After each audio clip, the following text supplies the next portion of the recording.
Alright guys, welcome back to the next video at 3 weeks out right now. A little bit more like 3 weeks and 2 or 3 days, something like that. And I got sick. Like the other day, I had like a massive flu attack. Well, I was really thinking it was COVID because I lost my taste. It's still not fully back, my taste, but I had like fever, slept extremely bad, all of it for one day. And then it was a little bit building up, so I had a sore throat for a few days, and then one day it was hitting me. Like that night I slept so bad, obviously with the fever, how it always comes when you have fever, like the sleep goes down the clutter. My sleeping heart rate was also much up than usual. And yeah, and what I did on this day was like not stressing over it, obviously. Like the first like my old me would be very stressful, especially at 3 weeks out of like, damn, getting sick, that is the worst time ever. But I just remained calm, cool, chill, did everything what is in my control in that moment. So this means like I focused to get my micronutrients in. I slept 11 hours, active hours, so I was over 12 hours bedtime from the day where I got sick to the next day where I fully recovered. So this was the main medicine, like getting tons of sleep in, low stress. And that is the thing as well, like accepting it in the moment, because resisting it of like, oh shit, I get sick, I can't get sick, da da da da da, it gets even worse because in that moment I can't change it anyway. So I'm just accepting it and staying chill, calm, collected, like doing what is in my control. And this, therefore, I quickly recovered, luckily.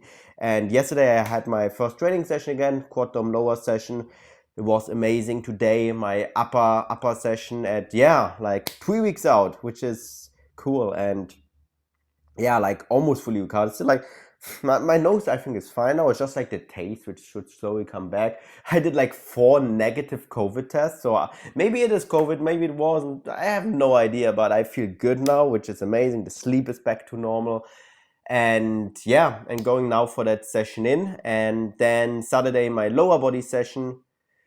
Usually I don't train on Saturday, but I had again an additional rest day and then back to routine. So that is how it is. Every prep, every time there will always be some little challenge to overcome, some things to learn. It's my first ever prep where I got sick. Never got sick at any prep, and it was a long time where I was sick in general. And that is how it goes. Like that's always also what I tell all my clients is like, there will always come challenges. It isn't like a smooth, problem-free journey. Like, and knowing that, like not getting too attached to having everything going always according to plan and going perfect, because otherwise because life isn't that, like life in general isn't that way. There will always be some problems, some challenges coming up, the same way with bodybuilding. So we shouldn't be too attached to have total control about everything, because there will always be something we don't have control over, and we don't want it, but when it comes we won't be like totally surprised and like totally, wow, what I'm going to do now, like just being ready for it. And that is like a main thing, and that's why I believe like I also got covered so quick from it, because I'm always mentally prepared for like, yeah, like those kind of moments, which makes then on the other hand like kind of like we stay more chill, more collected when this happens, and then getting out of it much quicker. So yeah, upper body session is going down now. Still like no changes with the calories.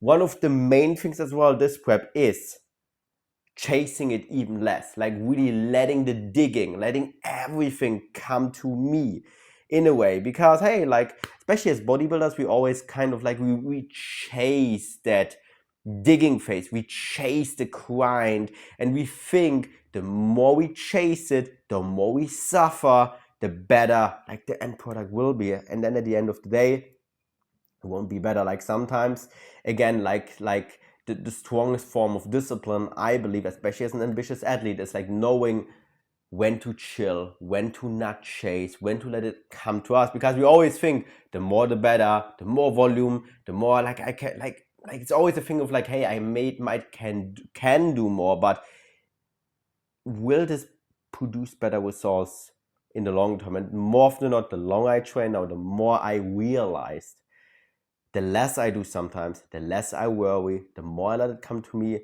the better like the end product is. And that is like my main goal as a highly ambitious athlete. I want to be the best, and therefore I need to like know like, yeah, when I should chill, even though it feels wrong, because I want to have the best result.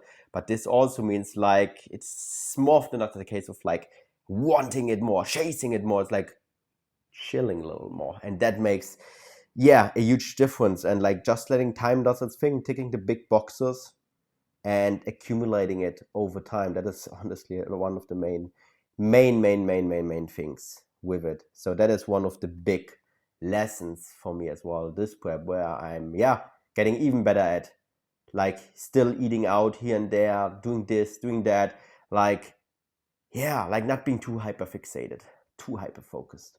And yeah, and at some point the digging will come, and then boom, I'm ready for it, but I'm not chasing it in a way. So, and that is why like still right now I'm feeling extremely good, having honestly no dieting side effects, all of it. And yeah, like from there we go. So training is going down now. I think I will do a voiceover on that one. And besides that, it's getting more and more exciting week to week at this point, guys. All right. All right, guys, you're getting a screen recording down for that one, because slowly I'm getting really a little more fucked during training, where I'm like, I don't really want to talk to the camera right now, like in between sets. Like the main thing is like just resting in between. But we'll see. When I feel good, I will do during training. I'm not like more of those voiceover videos right now after training. As you can always see, slowly the skull face is coming in. Exciting times. And let's go into the training. So let bias cable rows.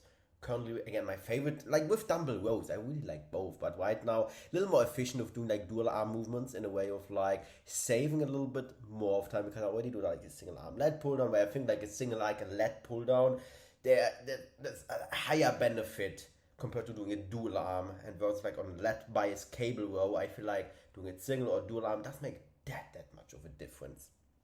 So I'm doing reverse drop sets on that one. So the first set is a regular one, 8 to 12 reps, and then on the second set and third set, I increase the load by 30 to 40%, just to make it more lengthened bias. I get like 3-4 full one reps in, and then directly into partials. And the big thing here is like I rest like usually like my 3-4 minutes in between sets, and the main thing here is I can have full output. So I have a full rest, I get like full on 3-4 reps in, full warm, which are still a little more lengthened bias than usual, because it's very heavy, still within like lengthen and mid range, and therefore I can get just more tension into that lengthened positions in. And that is one of my goals as well, especially within prep. I want to get even more out with less. So this means like I do even less shortened work than usual. But I still believe shortened work has its place. It is important, especially within the off season, also to keep you healthy, all of that. However, in a contest prep, I want to do as little as possible, so I recover as good as possible, and like just get the most out with like the most important movements, which also cause the most amount of fatigue, right? Like those length and stuff causes a lot of fatigue. So dumbbell press right here. This was the final set. Like the feet up, I just put it up. It just feels better for my like rib cage hips. It puts it into a position that I can better contract my chest. That is the main reason for that one. And now we are here on the single arm, lat pull downs. So here I do now that, let's say first set with like full one reps. I go to total failure, shortened failure here. So I don't go into partial. So once I don't get it fully shortened anymore, I am done. I'm done, because then I have still a lot of like tank for like set number 2, set number 3, where I go into the partial. So here I really just want to squeeze everything out I can from that shortened position. And yeah, that is by far my favorite like lower lat movement. It just feels so natural, so good. And yeah, making sure I put my elbow down towards like my hips, in a way, like just once it's fully shortened, I don't go further back, right? Like where the resistance is, there I want to keep the range of motion basically. So yeah, that is like how it's called, like the active range of motion, what I focus on. And yeah, like with the shortened stuff, you can see you can still grind a few reps out, which is very interesting. With lengthened bias stuff, when it's done, it is done. So when I do like lengthened bias movements, you probably know that on a hack squat, like once you hit failure, there is failure. You can't get it up with shortened stuff, a leg extension. You can still somewhat grind it out, which is one of the one of the differences why sometimes like the lengthened by stuff doesn't look as hard or grindy, because you just can't grind. At some point it's just over. So yeah, like here the 30-40% more load. I think that was the final full warm rep. And now on the next one, yeah, here going to the partials now. So yeah, my shoulder girdle, like my scap, I let move freely, keep it still though, so I go fully up. And then I also, like, the function of the lats is always to put like your scapula kind of like down, especially for the iliac lats. I want to open it up and then bring it at the same time also down. So that was, yeah, like I think it was the final set on that one. And you probably feel that as well, like the more lengthened by something is, the more after sets you also like screwed over. And that is also a reason why during peak weeks, like a big reason why just doing shortened by stuff, not only to reduce inflammation, but also like to keep fatigue in check. And that is why the question of like, hey Dirk, how much volume are you doing, it doesn't matter too much, because volume isn't equal volume. So it means like there's a big difference of like doing like lengthened bias volume versus shortened bias volume, a leg extension versus a hack squat. So volume isn't like, there's like a sweet spot of it, but I'm not a big fan of like counting volume to the max. There's like a training program, you make progress, and it just has to look right in a way. So yeah, the incline dumbbell press, that was amazing. I did a lot of pressing for that session just because like my chest was somewhat of a focus point. And as well, like with pressing movements, especially like the triceps is usually joining a little bit more in versus like the biceps, especially, or the brachialis on the back movements. So we can usually tolerate a little more. So I see it also as like a little triceps volume and front delt volume at the same time while doing the chest. So yeah, like that hammer strength chest press, I really like that one.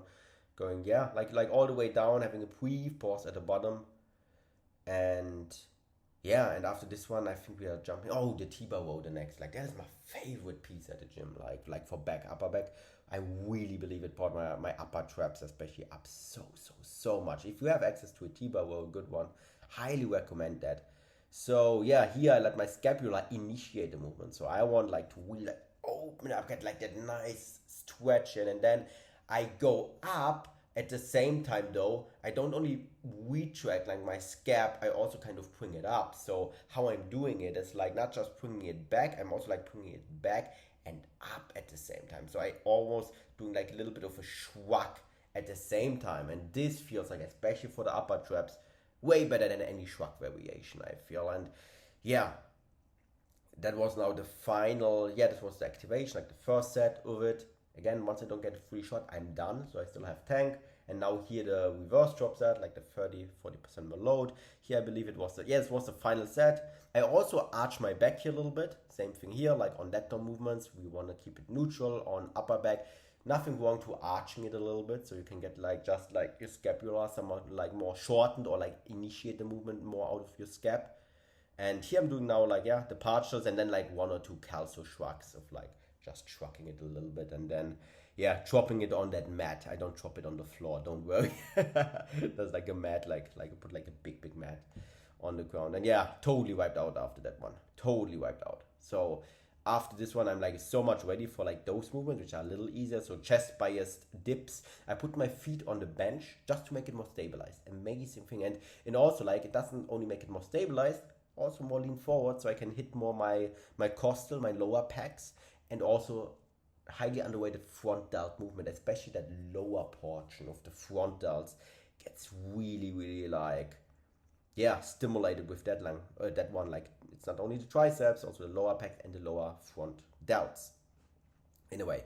And here I do myo-reps, so activation 10 to 15, and then 5 deep breaths, doing as many myo-rep sets until I hit 20 on that one. So I think I didn't cut it down. So, and kind of just explain a little again about the Myo-rep stuff. So how I count the volume here, I got the question a few times. It's like half a set usually. So if I do one Myo-rep set, I count it as half a set. If I do two Myo-rep sets, I would count it as one set, because you get a lot of those efficient, highly stimulative, but also highly fatiguing reps in that way.